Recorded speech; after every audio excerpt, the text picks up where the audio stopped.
Hi, hello! Welcome ulit sa Patental Society. Ngayon, pag-uusapan naman natin ang definition ng patent. Tingnan natin yung website ng IPFil.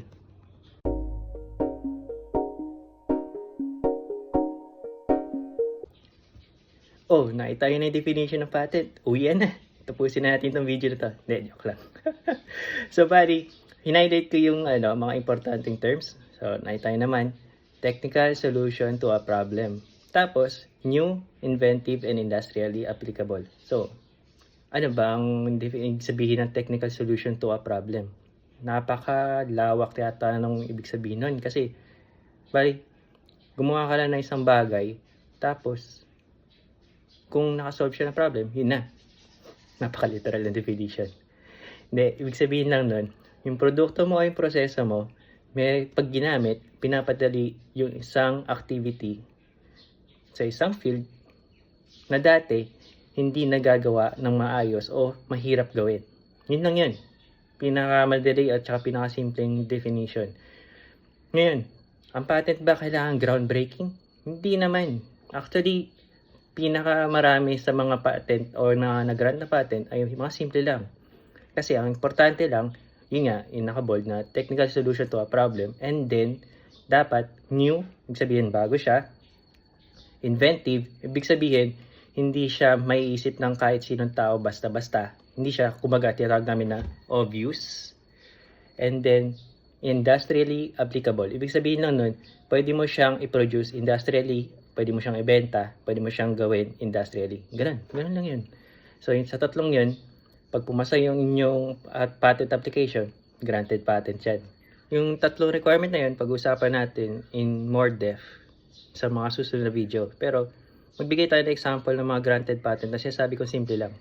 Akala mo, kailangan talagang groundbreaking, hindi. So ito yung isang example na sinasabi ko na simpleng patent lang.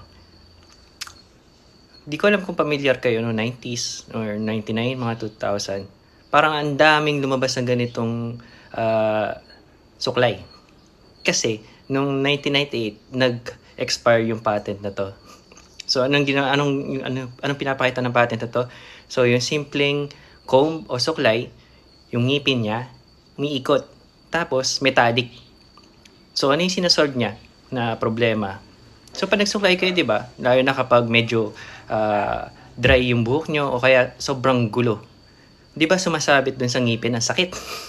So yun, dahil nga umiikot yung ngipin nito, tas metallic, lesser yung chance na dumikit o ma-stuck yung buhok nyo dun sa ngipin. And then kung may stuck man siya ng onte, pag hinatak nyo, iikot yung ngipin para i-let go yung buhok nyo. Galing, di ba? Oh, ito pa yung isang example ng simpleng invention at hindi groundbreaking. Yung sinulat ko na portable microscope for mobile device para kay Sir Jeremy. Shoutout nga pala, Sir. Thank you sa pag-allow sa akin sa pag-share nitong patent natin. So, ito, nitong invention ni Sir Jeremy, nanalo ng James Dyson Award at marami pang ibang awards dahil sa kanyang solution to a problem, which is pagpo-provide ng microscope capability sa isang mobile device. Kasi nga, karamihan naman ng mga bata ngayon, may mga cellphone naman. Pero microscope, mahal. Karamihan sa mga school, at least nung nag-aaral ako, isa lang. Tapos dinonate pa namin yon nung pamilya namin, nung bata ko. And then, so ito, yung invention Sir Jeremy, ina-allow na yung mga bata na makapag-explore ng mga microscopic sample gamit yung kanilang sariling cellphone. So, maganda yung solution ni Sir Jeremy. And hopefully, I look forward sa mga future na inventions at innovations nila Sir Jeremy at ng Jeremy. Thank you.